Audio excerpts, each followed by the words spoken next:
Hey, what's going on YouTube? This is Chris G, and welcome to my new series called What's Going On. Hopefully in this series I'll be talking about things that are happening in the news and culture, religion. Hopefully there'll be things of interest to you, and make sure you subscribe and check me out from time to time.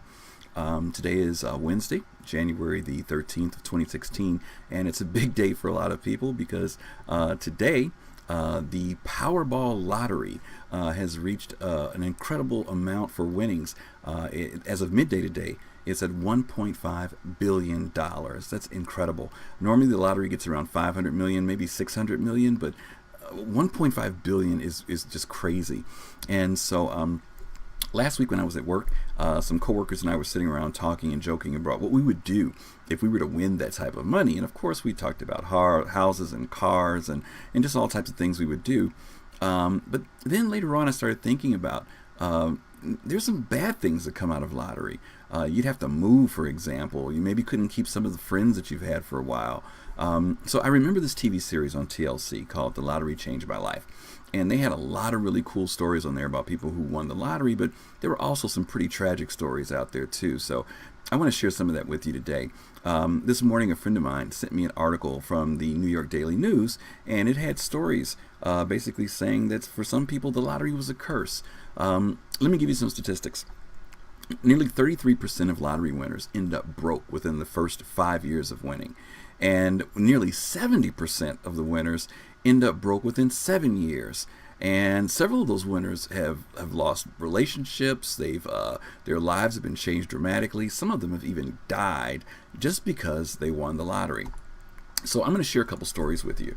One of the unlucky winners was a guy named Abraham Shakespeare. I remember seeing this on the TLC show. And just weeks before Shakespeare was killed, he even told his mother that he wished he had never won the money. Shakespeare won $30 million in 2006, but a lot of his friends and families began to hound him for the money. His girlfriend even talked about the fact that when they would go shopping in the grocery store, strangers would walk up to him with these stories about, their kid dying from cancer, or they had a business opportunity. And he was a real soft-hearted guy. He would end up, giving people money, and he was spending a lot of his money on folks that he didn't even know. Ended up becoming friends with this woman named Doris Moore, and she tricked him into believing that she was going to protect him and from all these greedy people and protect his money. She ended up eventually convincing him to transfer over her assets to him. And then in 2009, he turned up missing. She ended up being convicted for murder of this guy, and ultimately she ended up serving life without parole. The judge said that she was cold, calculating, and a cruel person. There was another guy named Jeffrey Dampier, and he won $20 million in the Illinois lottery before his own family turned against him. He used to shower his family members with cash and gifts, but evidently that wasn't enough for his sister-in-law, Victoria Jackson. Dampier ended up being kidnapped and shot in the back of the head by Jackson and her boyfriend around 7 years after he won the jackpot. And the couple's been charged with murder, and they're both serving life sentences in prison right now. And then there were those people who tried to do the right thing with the money, or good things with the money.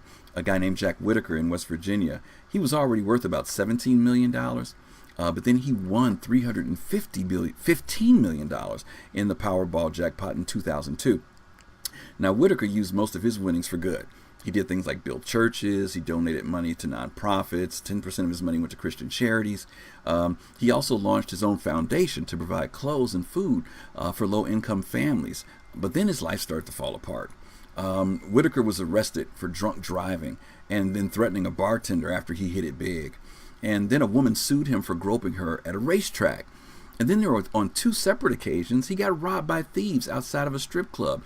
Once for like $500,000 and the other time for $200,000. Who carries that much money on them? Later on, his wife divorced him because he became an alcoholic. And then after supplying his 17-year-old granddaughter with a weekly allowance of $2,000, a little over that, she died of a drug overdose, and her boyfriend. And then Whitaker's daughter died later from some unknown cause. Whitaker and his wife later said that they wished they had torn up their lottery ticket. So what's my point? My point is that a lot of times people think money is the save-all, the end-all to everything, that if they had a lot of money, all of life's problems would go away. But I guarantee you none of these people ever expected that their relationships would become so torn, that their lives would become so changed, In fact, that some of them would even be murdered over something as simple as winning a lottery. So be careful what you wish for, folks. Hope you enjoyed the show today, and make sure you come back to check out what's going on. This is Chris G. Take it easy.